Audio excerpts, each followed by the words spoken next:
একজন মহিলা একটি মাংসের কারখানায় জব করতেন। একদিন একটি হিমাগারে তার কিছু কাজ পড়ে যায়। ছুটির আগে আগে তিনি হিমাগারে গিয়ে সেই কাজগুলো করতে যান, কিন্তু হঠাৎ করেই সেই হিমাগারের দরজাটি স্বয়ংক্রিয়ভাবে বন্ধ হয়ে যায়। অনেক চেষ্টা করার পরেও তিনি সেই দরজাটি খুলতে পারেননি। ভেতর থেকে অনেক রকম চিৎকার করছেন, কিন্তু কোনো লাভ নেই। কেউ তাকে একবার দেখতেও আসছে না, কারণ কারো কাছেই তার এই চিৎকারের শব্দটি পৌঁছয়নি। প্রায় 5 থেকে 6 ঘন্টা এই হিমাগারের মধ্যে থেকে প্রায় নিষ্প্রাণ অবস্থায় তিনি মেঝেতে পড়ে রইলেন। হঠাৎ করে দেখা গেল তারই কোম্পানির একজন গার্ড তিনি এসে দরজা খুলে তাকে উদ্ধার করলেন। যখন তিনি হালকা একটু উষ্ণতার ছোঁয়া পেলেন এবং মোটামুটি ঠিক হয়ে গেলেন, তখন তিনি ওই গার্ডকে প্রশ্ন করলেন যে এটা তো আপনার রুটিন কাজ না, আপনি কেন এসে আমাকে হিমাগারের মধ্যে থেকে উদ্ধার করলেন, আর কিভাবে বা আপনি বুঝলেন যে আমি এখানে আছি? তখন সেই গার্ডটি বললেন, দেখুন, আমি প্রায় 35 বছর যাবৎ এই কারখানাতে জব করছি।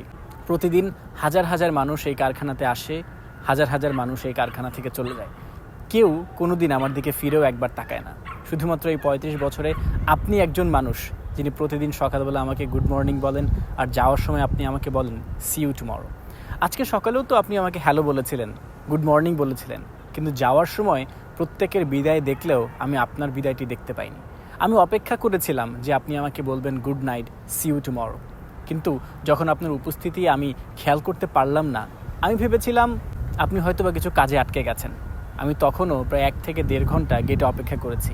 তখনও আপনার কোনো উপস্থিতি লক্ষ্য করতে না পেরে আমি পুরো কারখানা তন্ন তন্ন করে খুঁজেছি, এবং ঠিক তখনই আমি খুঁজতে খুঁজতে এখানে এসে আপনাকে পেয়ে যাই।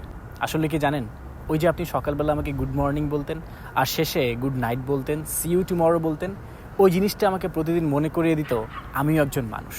আমি একজন গার্ড হয়ে কারো কাছ থেকে কখনো কোনো গ্রিটিংস খুঁজে পাইনি। শুধুমাত্র আপনি একজন মানুষ যিনি আমাকে টেক কেয়ার করেছেন, আমার খোঁজখবর নিয়েছেন। তাই আজ যখন আপনাকে দেখতে না পাই, তখন আমার মনটা ভালো লাগছিল না। তখনই তো আসলে খুঁজে খুঁজে আপনাকে পেয়ে গেলাম। এই ছোট্ট গল্পটা থেকে আমাদের শিক্ষা হচ্ছে, আমরা নানান কাজে ব্যস্ত, বিভিন্নভাবে অকুপাই, নানান কাজে নানান দিকে ছুটছি আমরা সবাই, কিন্তু একটাবার যদি আমরা আশেপাশের লোকজনদেরকে কেয়ার করি, তাদেরকে ভালোবাসি, তাদেরকে কিছুটা ক্রেডিট দেই, দেখবেন বিপদ আপদে তারাই আসলে আমাদের পাশে থাকবে। তাই আশেপাশের লোকজনদেরকে কেয়ার করুন, ভালোবাসুন। মনে রাখবেন, ভালোবাসা দিলে ভালোবাসা পাওয়া যায়।